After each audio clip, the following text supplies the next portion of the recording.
c'est à partir. Le 46, c'est Marc Pouderoux. Le 24, Anthony Jourdain et Julien Clevrel, le 62. Et c'est déjà parti avec une première ligne qui a du mal à se départager. L'avantage de la corde peut-être pour Marc. Oui. À l'entrée de l'épingle gauche, c'est Marc Pouderoux qui vire en tête. Comme diraient les turfistes. Et il est toujours en tête à l'entrée de la parabolique.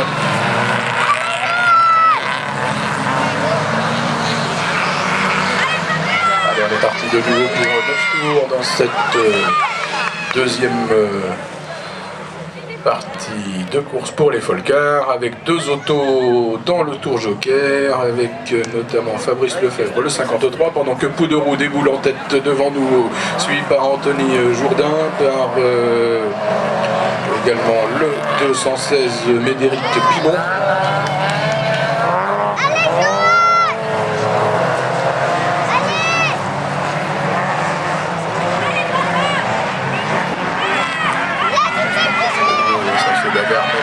Du peloton dans cette épingle gauche de technique.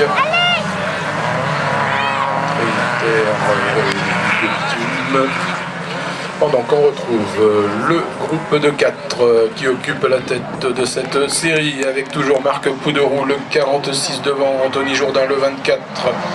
Toujours en belle troisième position, Médéric Pimon, le 216. Et Julien Clevrel, 4 pour le 62. Qui escalade joyeusement le vibreur de l'épingle.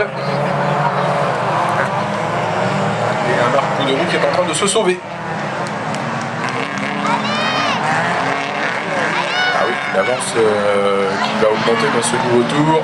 Ah, alors que du coup, eh bien, on a un concurrent qui est dans le tour joker.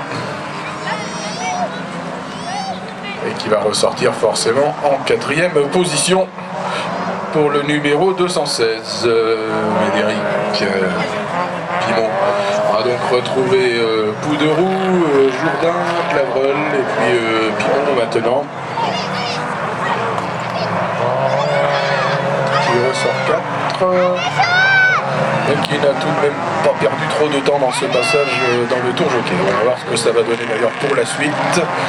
Alors que maintenant, eh bien, un qui s'y passe dans tous les tours, dans ce tour joker.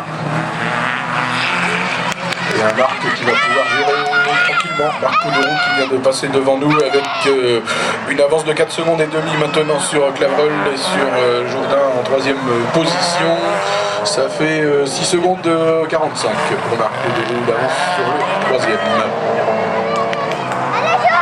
Donc il faut regarder de près ce qui va se passer dans le tour joker, dans les minutes qui vont venir. Et l'homme de tête justement qui s'y engouffre dans ce tour joker.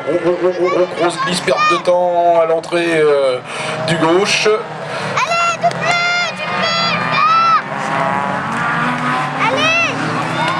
Et ça ressort tout de même en tête. Ouf, malgré la glisse, il n'a pas trop perdu de temps. Par contre, bien c'est Clevrel qui ressort en 4e position et qui n'a pas fait forcément la bonne opération. Puisque devant lui, il y a Médéric Pimon qui est déjà passé dans le tour joker. Ainsi d'ailleurs que Julien Clevrel.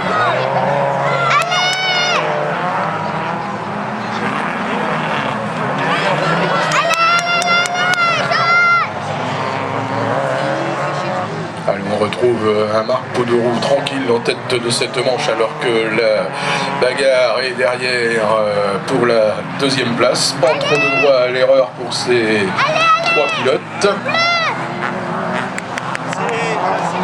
Avec un Médéric Pimon très incisif dans les roues d'Anthony Jourdain.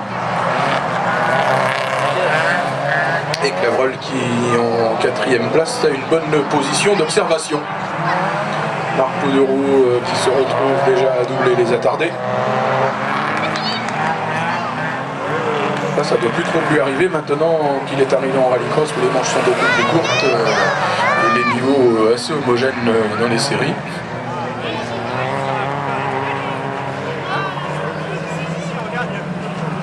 Et le groupe de chasse derrière Marc, avec le 24 Jourdain, avec le 216 Pimon et avec le 62 Clavreul. Bon, ça va, eux aussi ont réussi à se débarrasser de l'attardé.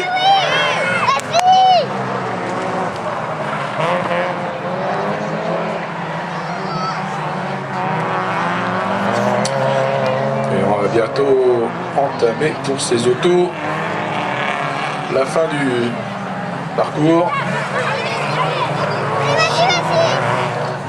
Avec une entrée dans le dernier tour pour l'homme de tête. Voilà, dernier tour entamé pour la Saxo numéro 46.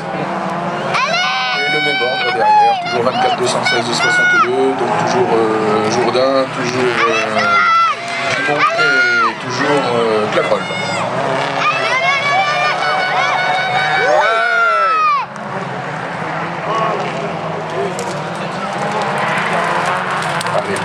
Quelques petites centaines de mètres à boucler pour l'homme de tête. Et nous allons pouvoir applaudir une victoire de Marc Pouderoux dans cette manche qualificative. Voilà qui est fait.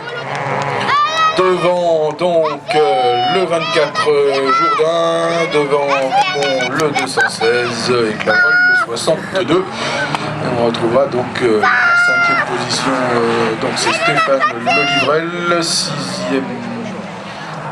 sixième, ce sera Lolivrel, cinquième le 61, je reprends avec ma petite liste, c'est Florent Batrel, voilà pour les avant-postes de cette série.